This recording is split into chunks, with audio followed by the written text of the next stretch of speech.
Now we gotta discuss an interesting topic regarding Jesse Marsch. As you know, I was talked about one of the previous shows about Jesse Marsch being coach of the of the Canada national team, being announced as their head coach.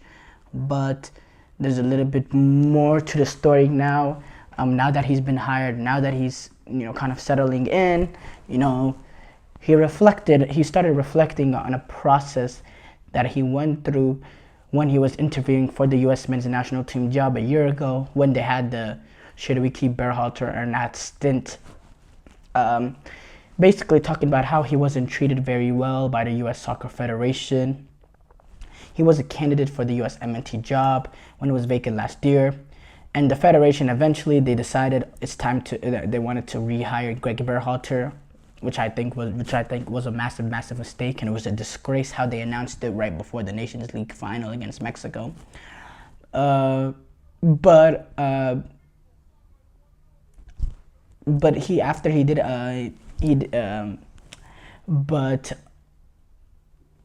he came out on a podcast or talking about the way he was mistreated. He said on another network, obviously growing up in the U.S. and contributing and playing for the national team, playing for the U.S. national teams, coaching at the World Cup with the U.S. national team, my respect for U.S. soccer is big. He said this on one of the other networks, but I went through a process with them, right? And I'm not going to go into it, but I wasn't treated very well in the process. And so whatever, man, that's in the past now, and I'm fully focused. The minute it was done, I was like, okay, I'm moving forward, and I'm going to figure out what's right for me. And again, it motivated me again to find the right people. Marsch, he really emphasized that the idea and people in place at the Canadian Soccer Association aligned with the ideas that he wanted for the job, which is why he ultimately said yes after going a very long time without this coaching role.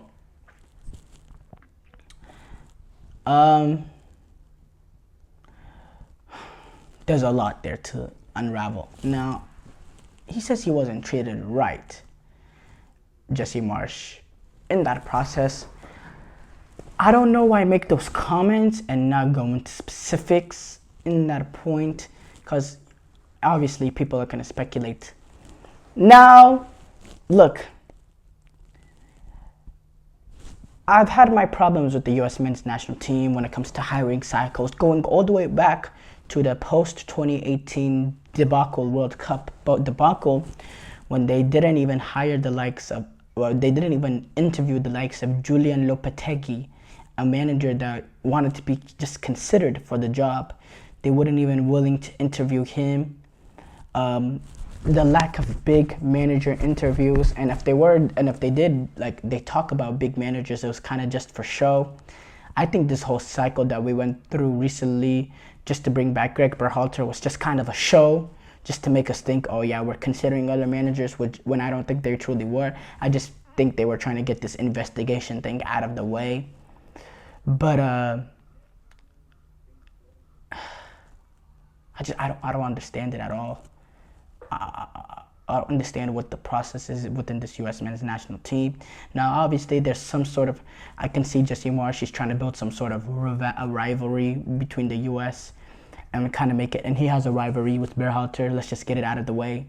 Some of the comments that he's made since he became a pundit or so, he's not the biggest fan of Berhalter, and I don't blame him, especially when he believes he's a better manager, which he is, but he's watching another coach this team at a home World Cup.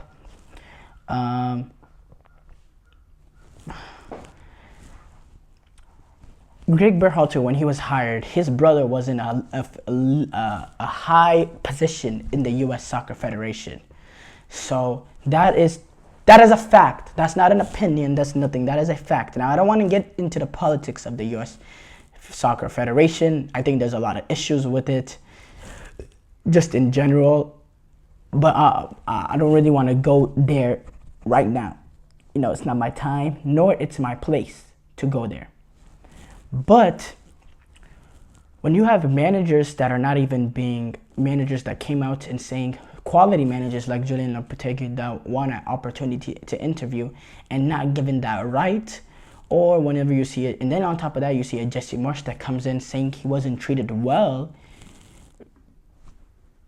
you're finding an opportunity to criticize this federation that's missed a World Cup, that's brought back an incompetent coach after proving his incompetence. And by the way, this has nothing to do, before people will say, this has nothing to do with the Reina situation, number one. That was a negative by the Reinas. They messed up that situation, horrible by them. I'm in that camp. So this has nothing to do with the Reina situation. This is strictly based on performance and coaching capabilities.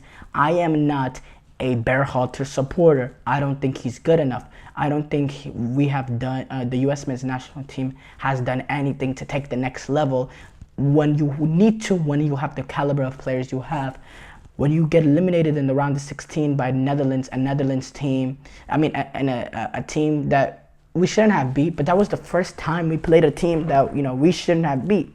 I think a brilliant manager gets you past the games in these games against teams that you shouldn't beat. When you look at a Bruce Arena, who was probably the best manager the U.S. men's national team has had ever, when you saw what he was able to do with the 2002 U.S. soccer team, a team much less talented than this, much less talented, they were able to defeat a Portugal. They drew against a South Korea that went on to make the semifinals in the World Cup. And then they beat an arch rival Mexico team that's, that was talented. And then they outplayed a German national team in the quarterfinals and was whiskers away from taking it to extra time. And the bad call away from taking it to extra time. In a game that I thought the U.S. men's national team really played a much better game than Germany, but they couldn't get the goal while Michael Ballack was able to head it home. And that was also against the German national team that reached the World Cup final. So, I don't think Jesse Marsch has those capabilities. Not Jesse Marsch. Greg Berhalter has those capabilities to make a team better than the sum of their parts. I don't think Greg Berhalter is there at that level. I think Jesse Marsch was closer to that than a guy like Greg Berhalter was. And the mistreated, talking about, I just think that's another sign that backs up my theory about this whole managerial search after the 2022 World Cup was kind of for show, just to allow the investigation to pass, and so that they can do what they wanted to do ultimately and hire him back again. The way that they announced it right before a Nations League final was also a disgrace in my opinion. They handled it like a badly ran organization handles something.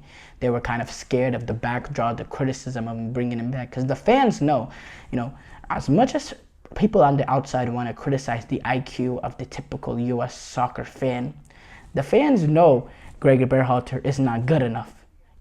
Just like the typical English fan knows Gareth Southgate is not good enough, the U.S. men's national team fan knows that Greg Berhalter is not good enough. Just like the English men's national soccer fans know that Gareth Southgate is not good enough, the U.S. soccer fans know Greg Berhalter is not good enough to take us to a run in the 2026 World Cup, to win on a run and compete in this Copa America. And we'll see it. So it's a damning comment by Jesse Marsch. And I don't know why he didn't want to go into the specifics, but at the end of the day, that is his decision.